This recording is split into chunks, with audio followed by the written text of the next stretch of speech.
Hey everybody, you made it. We're in week 4 now. Welcome to SEC501. Week 4, the students in the 21st century. Today we're going to analyze, or I should say this week we're going to analyze reforms that influence the future of public education. Okay, we're getting kind of big here. Let's jump into a couple of things here and I'll hit you guys with your assignment. One thing I want you to do is to jump over to check out the electronic resource we have, which will link you directly to our College of Education conceptual framework. Basically, this is the outline that's been created by administration to help guide us through the program. Okay, the main emphases that we're going to have in the College of Education at Grand Canyon University. You're going to be discussing that in multiple classes throughout your whole program. Become familiar with that conceptual framework. Again, you can find that in the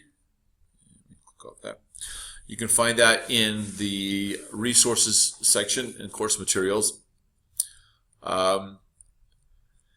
This is a big one here, the Code of Ethics for Educators. Those of you who are currently teachers, you understand how this works. We're basically held on pedestals, people. Everything we do is heavily scrutinized, probably more than it should be, but it is. And so it's important that we understand what is expected of us. So we're going to talk about this a little bit this week. And the professional dispositions of learners. When I heard the term professional dispositions years ago, I didn't really understand what they were talking about. Basically, those are personality traits. Okay, what makes a good teacher? It's more of what you think and believe and feel than what you actually do sometimes. These are your professional dispositions. During week 6, we're going to talk a little bit about these, and when you do your interview. Okay, it's a self-interview, which I'll help you guys with. You'll post it on YouTube, and then from there we will go through, and I will watch it. Okay, but we'll jump into that as we get a little bit further on. But make sure you're comfortable and familiar with what this entails. And again, you're going to find all this on our College of Education website under the electronic resource link. So let's jump down. Let me skip on down here, discussion questions first, and then we'll go back up. So, your discussion question 1 this week, it says, No Child Left Behind, or NCLB, is viewed as a recent, well, I guess it's still recent, significant educational reform. Discuss its successes, failures, and what you see developing from its outcomes. Now, when this is being recorded, it's springtime of 2017. We just had the election of the President Trump not long ago. Whether you love him, whether you hate him, it doesn't really matter. There will be changes in education. And I'm really curious to see what happens to NCLB, because that is actually renewed by the current administration. So I'm curious to see what's going to happen there. Tell me, what do you think based on what's happened in the past, what you've read, what you feel? Share your ideas here. Okay, keep it as non-political as possible, but share your thoughts there. DQ2 says, how will the methods of educators need to change to meet the needs of the 21st century student? How will educators keep current on the best practices in teaching? Here's kind of my thoughts and my approach on this. Okay, we're going to talk a lot about this, but kids today are very different than kids 5 years ago. 10 years ago, I started teaching in 1994. 2004, wow. In 1994. Those kids are light years different than what we have today. Completely different. So how does what I do as a teacher adjust to be able to meet the needs of those kids? Another kind of devil's advocate here. Should I change and completely adapt to the kids today, or should those kids adapt to what is being taught to them? Okay, I see both sides and I believe in both sides. And I'll share a little deeper thoughts with you all in the forum here. But I'll give you just a quick scenario here. It's obvious the attention spans of kids today are much, much, much shorter than they were in the past. That's all due to the technology that's being crammed down their throats, and they're absorbing every second of their day. I don't, how do I say this? I think in the situation of presenting the material, I don't believe that educators should completely cater to these attention spans of these kids. Because guess what? When they get out into the real world, when they get to college, when they get to all these other places that they're expected to be adults, it's not going to happen. Okay? your boss is not going to give you an extra week to complete your task at work because you can't follow directions. So there is a point to differentiating, and differentiating instruction is a hot topic, and I'm not a fan. I'll be just straight up honest with you. I don't believe there's a whole lot of science behind it. There's definitely not any data behind it. And so we present both sides of differentiated instruction. How much should a teacher be expected to accommodate and customize the content delivery for each student in their class? If you have 25 third graders, that's a whole lot easier than if you have 100 seventh graders or seniors. Okay, it's a very, very different animal. My philosophy is this. Yes, I absolutely believe people learn in different ways. I completely learn differently than my wife. It's night and day. I know this about myself, so I'm able to take the content and I customize it to make it match my needs. Perfect example, I create videos. I have to absorb a lot of content through video. If you give me written instructions on a piece of paper and say, hey, follow these and put together this particular thing, I'm going to struggle. I really will. I have an English degree. That doesn't mean that I'm great at reading comprehension. I just struggle with that. But if you explain something to me through video, through audio, or allow me to watch you, I get it, okay? I get it. But it's not realistic for every teacher to be expected to take concept A and to create 5, 10, 20 little lesson plans to meet the individual needs of all those kids. It's not. You're going to burn yourself out so incredibly quickly. Those districts that are shoving differentiated instruction at you aren't taking into account your stress loads. So I did a lot of reading and research on my own many years ago about differentiated instruction, and I formed my opinion. And here's how I approach that topic. When I was teaching high school English, one of the first probably 2 days during the first 2 weeks of school, we would take a 2-day period, and day one, every student in my class, now this is not really applicable if you have kindergarten, first, second, third graders, but all of you are secondary. You could absolutely do this. I would give them a learning styles assessment. There are dozens of them online for free. They click on them, they take the quiz, and then it kicks out a summary of who they are as a learner. And it's very, very accurate. Okay. Day one, we take the assessment. Day two, we talk about these assessments. So I would help my students understand who they were as learners. If I am a visual learner, which a lot of people are, I know that I need to not just read, I need to be able to absorb information another way. Maybe I'm auditory. If I'm auditory, I need to be able to hear and to have explanation given to me rather than just instructions written on the board and asked to do things. So we covered a lot of those things in my classes, and my objective was to help the kids to understand how they learn. As a learner, I can't put on my giant headphones and read something and expect to absorb it. It's not happening, okay? And my daughters, who are all teenagers, I don't buy their stories either. Hey, Dad, I have to have headphones on to homework. I don't buy that, okay?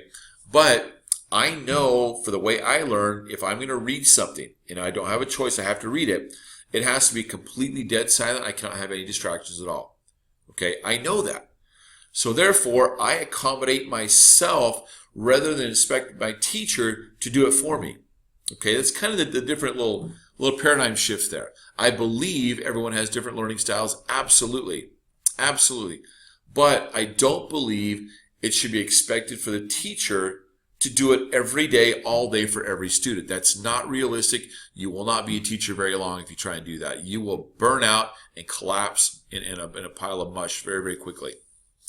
So that's kind of how I approach things. But this week we give you the pros and cons of differentiated instruction. If your district asks you to do it, you're going to do it. But you need to understand what it is, where it comes from, the philosophy behind it, and how you can adapt that to make it more realistic to fit into your schedule. If you don't have a district that forces differentiated instruction at you, you still will benefit from doing these things that we talk about here. I'll give you another quick example of what we used to do. So obviously, English teacher, we read a lot of novels and short stories in class. If we were going to extend something, let's say over a week period, I would try and rotate it around. Some of my students can just read all day long and absorb everything. That's not me. Others like to hear the audio but the readers get bored because it's too slow for them. Others like to read in groups. So what I would usually do is I'd break it up. So day one, we would read silently for the first half of class, discuss it for the second half. Day two, maybe we listen to the audio tape through the speaker, and then have the students read along together, okay, silently. Maybe day three, we broke up into small groups and took turns reading, okay. So that way, I'm accommodating each of these kids in a different style, but not every single day. It's just not realistic to do it every single day. So anyway, that's my little, 5-minute soapbox there on differentiating instruction. You need to understand what it is because you will hear about it. And many of you may be experiencing this in your classrooms right now. If you're a current teacher and you are using differentiated instruction, share how you're doing it. Share with us how your district is asking you to do it, or whether or not they are. Okay, this is just my opinion. You don't have to take my opinion for anything other than what it's worth. I've experimented with it. I've done a lot of research on it myself. I know where the data sits on it, and for me, the data backs everything. But anyway, so again, that's my soapbox there. Let's move on here, and let's go up to the actual assignment. Okay, here you're writing a 750, 1,000-word essay talking about the education reform. You're going to compare and contrast the 3 most significant positive and negative changes in education. Now, this is one where I get a lot of just one-off strange things from students. I'm trying to think of an example. Okay, so the cafeteria menu in your particular student's 3rd grade school is going from starch foods to more fruits and vegetables. Great. That is a change in education. That is very, very far from the 3 most significant positive or negative changes, okay? It wouldn't rank in the top 1,000, but I get those all the time. So let me kind of jump in and show you this template, and then let's kind of talk through where we're sitting. I have to pause to go grab this thing. Okay, found the template. All right, once again, quick plug for the templates. Please use them. They're going to save you a lot of time, a lot of hassle, a lot of headache. You can freelance on your own if you want to, but I really highly suggest you use these templates.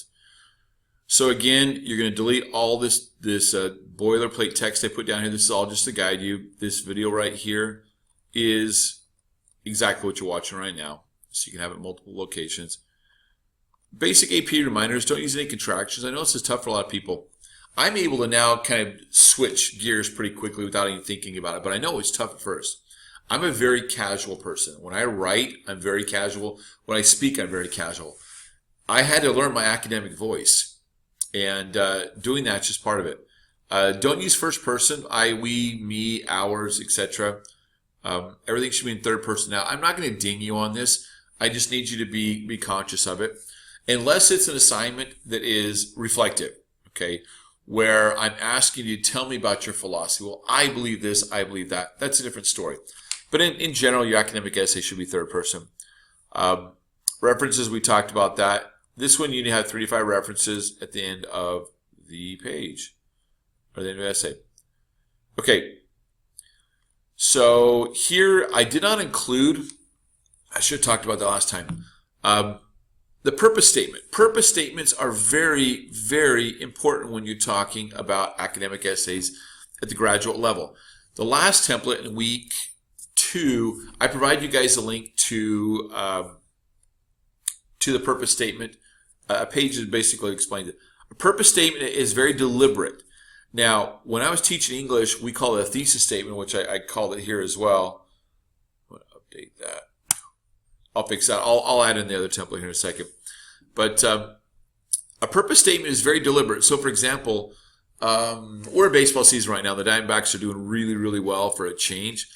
So maybe I'm writing an essay about why the Diamondbacks are going to win the World Series this year. Okay. So my purpose statement would sound something like this. The purpose of this essay is to explain how the Diamondbacks pitching, their hitting, and the managerial experiences are going to help take them to the World Series this year. Okay. I told you the 3 reasons why the Diamondbacks are going to win the World Series. I told you the purpose of this essay is to do this. Purpose statements are very, very deliberate. I should be able to see, boom, that's exactly what the purpose statement is. So in this case, the purpose of this essay, and don't use this word for word, guys, come on, be original. But the purpose of this essay is to outline the 3 most significant positive and negative changes in our country's educational history. Boom, you did it, okay? You could go as far as to mention those 3 changes, and I probably would. You know, I probably would mention the 3 changes directly in my purpose statement. But that's what the purpose statement is. There is a chunk in the rubric that accounts for the purpose statement. It's fairly large. If you skip the purpose statement, you're going to drop a good 5% right off the bat, okay? It's an excellent habit to get into. These rubrics do hold you accountable for that, so please understand what the purpose statement is and how to use it, okay? All right, I'm just going to write down here, don't forget your purpose statement. Okay. Change number 1, you're going to list it down there. You're going to discuss it. Change number 2, discuss it. Change number 3, discuss it. These don't have to be positive or negative. They can be either or. But you can go back if you want to in time, or you can stick with just recent ones. Now, let me say this. If you're going to talk about legislation, if you're going to talk about No Child Left Behind, don't talk about No Child Left Behind in 2 other legislative pieces, okay? They're all basically the same idea. They're all federally mandated, and boom, they're here in front of us to do it. Break it up and get a little creative with these things too, okay? So try and give us some variety, and think nationally, okay? Think nationally as much as possible. If you need to go local, that's perfectly fine, but don't get too minute. Think about the example of the cafeteria food. That's not going to impact this country as a whole. So you can talk about your 3 things down here, then you're going to have the compare and contrast these different changes here. For those people who deviate and do not use the template, this is usually where they fall off the cliff, okay? They forget this section, and that's worth about 10% right there. So don't forget your comparison, contrasting, your conclusion, and then your references, okay? All right. Just quick reminders here. If you have concerns, if you have any special needs, anything that pops up, please let me know, okay? I'm here to help you. If you don't raise your hand and tell me I'm struggling with something, I probably won't know. As much as I would like to think that I am conscious of trends in my classroom, so for example, if you're not posting, if you're not turning your assignments, as much as I would like to think I'm conscious of those and in tune to them, I'm not always. If you're struggling with something, if you have an issue, please let me know, okay? Please let me know. Now, as we've talked about, I don't give extensions, okay? So don't contact and say, hey, Dr. Martin, I was sick last week and I have an extension. No, I don't do those, okay? And none of your other instructors will either. I don't do extensions. However, I will help you in any way I possibly can to help you get caught up. Just a little word about the late policy here, and this is just my philosophy, my 2 cents. Let's try and give an example here. Let's say that your assignments are all due on Wednesday nights. Let's say that Wednesday night, with my life, Wednesday night your daughter has a volleyball match, okay? And it's against their rival, and you've got to go to that game, and you just don't have enough time to turn in the assignment that night. Oh, wow. Life's not going to end, okay? Don't add more stress upon yourselves than you have to. Turn it in a day late. 10% never killed anyone, okay? Keep that work-life school balance, please, or you're going to get a year into this thing and you're going to look back and you're going to miss a lot, okay? There are many times during my doctoral program, I made the conscious decision to not do something and to take the late penalty. Okay, this is a doctoral program. Oh, well, okay, my family comes first. My church comes first. My sanity, my sleep, my entertainment comes first, okay? Don't take this as a license to procrastinate. However, please keep things in balance. And if you have to take a late penalty, it's not the end of the world, I promise you. I do give you the get out of jail free card that you can use one time. So if you need to, you have up to 5 days. You can turn something in late and it won't hurt you at all. Don't get in the habit of doing it every week. But if you have to do something, and maybe you're going on vacation, okay, summertime's coming up here, and depending on when you watch this video, Maybe you got weddings out of state, you got Christmas vacation, you got, your kids' schedules. Hey, don't stress, people, okay? If you just need an ear to talk to and, complain, vent, bounce some ideas off of, give me a call. I'm more than happy to help you. But anyway, hope everyone's doing great, and I'll see you guys on all the forums.